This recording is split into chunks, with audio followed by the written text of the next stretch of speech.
All right, welcome back. Today we're diving into something truly special, a highly cinematic, deeply resonant script for a spiritual documentary called We Are One. It's an explainer that really unpacks the eternal soul, reincarnation, and the fundamental interconnectedness of all life. It's a stunning philosophical journey, so let's just get right into it. Okay, let's dive into this.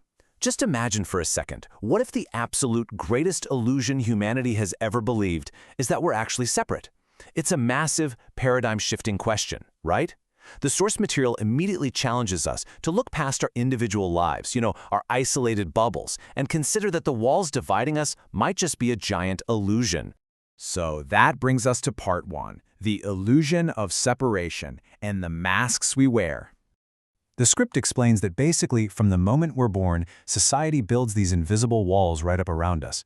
We learn to divide ourselves into these super rigid categories, things like race, religion, politics, gender, status. And the text describes these categories as masks. We get so intensely attached to these costumes, just look at us arguing endlessly over politics and borders on the internet, that we completely forget who's actually underneath the mask. We kind of lose sight of our shared humanity entirely. Which naturally leads us into part two, the soul's journey across the centuries. Here, the source envisions the evolution of consciousness, but over vast, vast expanses of time. Think of it like a grand wheel of reincarnation, where every soul has lived literally countless lives. A single essence might experience the immense power of a king, but then return later to learn the quiet humility of a farmer. Maybe then they face the harsh realities of a soldier, and after that, experience the boundless, unconditional love of a mother. The physical forms keep changing, but that eternal essence, it remains completely untouched. It really makes you wonder, what if the stranger you walked past on the street today was once your mother? Or maybe your greatest love? Next up is part three, mirrors and evolution, focusing on the purpose of our relationships. Now, what's really interesting about this concept is how it breaks down the messy, relatable, interpersonal layer of human experience. We're talking about those unexpected meetings, the devastating heartbreaks, the deep betrayals. It categorizes our relationships, suggesting that every single interaction serves a highly structured purpose for our soul's evolution. So healers arrive to bring you comfort. Teachers, well, they're there specifically to awaken you.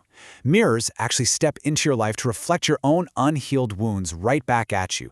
And catalysts show up to spark your evolution, often through sudden, chaotic conflict. Every single person plays a very deliberate role. I want you to really sit with this question for a second.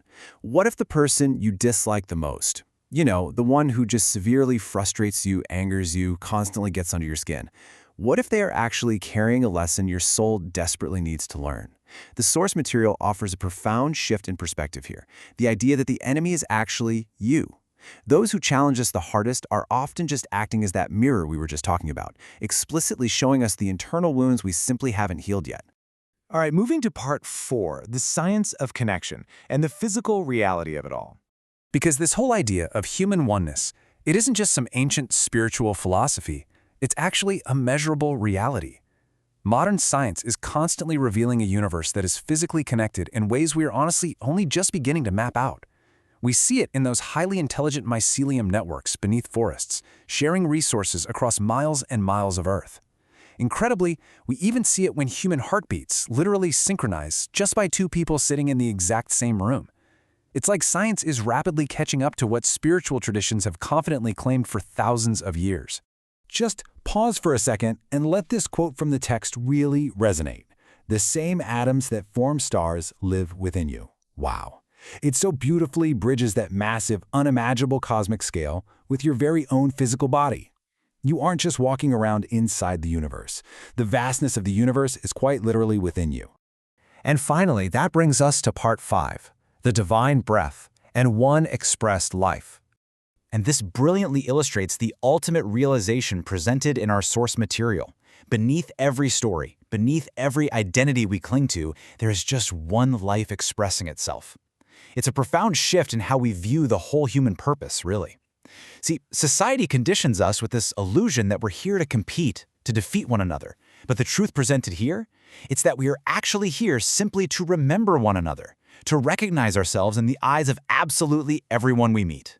So what do we actually do with this profound information? Well, the documentary script offers a really direct, beautiful call to action. I mean, just imagine how the entire world would transform if we genuinely remembered these concepts and saw other people simply as versions of ourselves. It asks us to adopt these 4 gentle commands in our everyday lives. Move softer, speak kinder, forgive deeper, listen longer. It's a massive, heart-centered shift in how we navigate our daily existence. As we pull all these concepts together, the text offers a final, powerful reflection. The stranger passing you on the street, the loyal friend who always supports you, the bitter enemy who challenges you, they were actually never separate from you. Sure, they wear a different mask. They tell a dramatically different story. But underneath all of that, it is the exact same soul. It's the same unconditional love and the very same source. We are truly one. So I want to wrap up our explainer today with this highly provocative thought. If we are truly interconnected, if physical science and our deepest spiritual philosophies are both pointing to this undeniable human oneness as our ultimate reality, how will you treat the very next reflection of yourself that you meet? It's a pretty remarkable question to carry around with you today. Thank you so much for exploring this with me, and remember to look for that shared essence in every single face you see.